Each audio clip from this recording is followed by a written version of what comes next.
To verify the following trig identity, we're going to start with the left-hand side and work with our reciprocal trig functions and our trig identities until we end up with the right-hand side. So we know that the secant squared of theta is the same thing as saying 1 over the cosine squared of theta. And that's all over secant squared of theta minus 1, which, if you remember your trig identities, the tangent squared of theta plus 1 equals the secant squared of theta. So if I subtracted the 1 from both sides,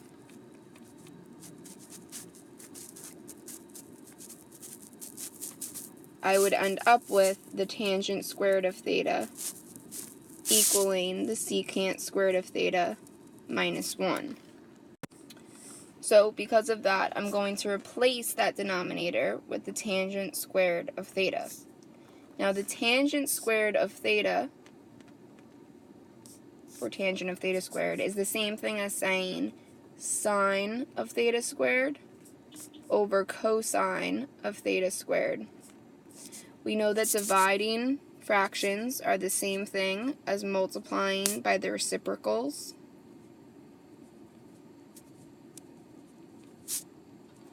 Sine of theta squared is in the denominator, but the 2 cosine of theta squared cancels. That's going to leave me with 1 over sine of theta squared, which is the reciprocal trig function for cosecant. So we started with the left-hand side, we ended with the right-hand side, so that verifies that trig identity. Here, our left-hand side needs to end up as the right-hand side. So I'm going to start by just working with secant. Secant is the same thing as 1 over cosine, and then that's all over cosine. Tangent is equal to sine of theta over cosine of theta, and cotangent is equal to cosine of theta over sine of theta. Again, when you're dividing by a fraction, that's the same thing as multiplying by the reciprocal. So this is the same thing as 1 over cosine of theta, and this is the same thing as saying sine over cosine times sine over cosine. This is now going to give me 1 over cosine of theta squared minus sine of theta squared over cosine of theta squared. Since they have the same denominator, we can write it all over cosine of theta squared. Now if you remember your trig identity, cosine of theta squared plus sine of theta squared equals 1. If we were to subtract sine of theta squared from both sides, we would end up with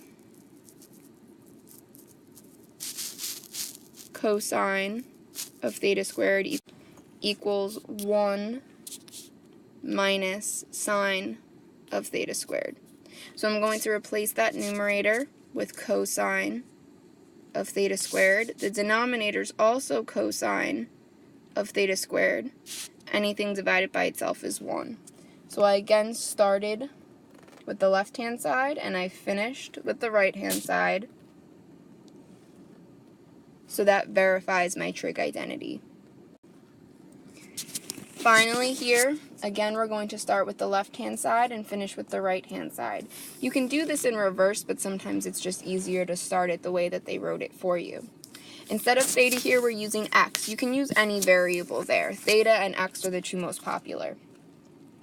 So I'm going to start by rewriting this. Sine is going to stay the same way as it is, but I'm going to rewrite tangent as sine of x over cosine of x. And I'm going to rewrite secant as 1 over cosine of x. From here, in the numerator, we're going to get a common denominator, and in the denominator, we're going to get a common denominator. So in the numerator, if we want them all to be over cosine of x, that means that sine of x needs to be multiplied by cosine of x. And then the other sine of x can stay the way it is. In the denominator, if we want it all to be over cosine of x, that means the 1 has to be multiplied by cosine of x, and then the plus 1 is here. Now if we keep change flip, we get sine of x times cosine of x plus sine of x, all over cosine of x, times the reciprocal cosine of x over cosine of x plus 1. We can cross cancel.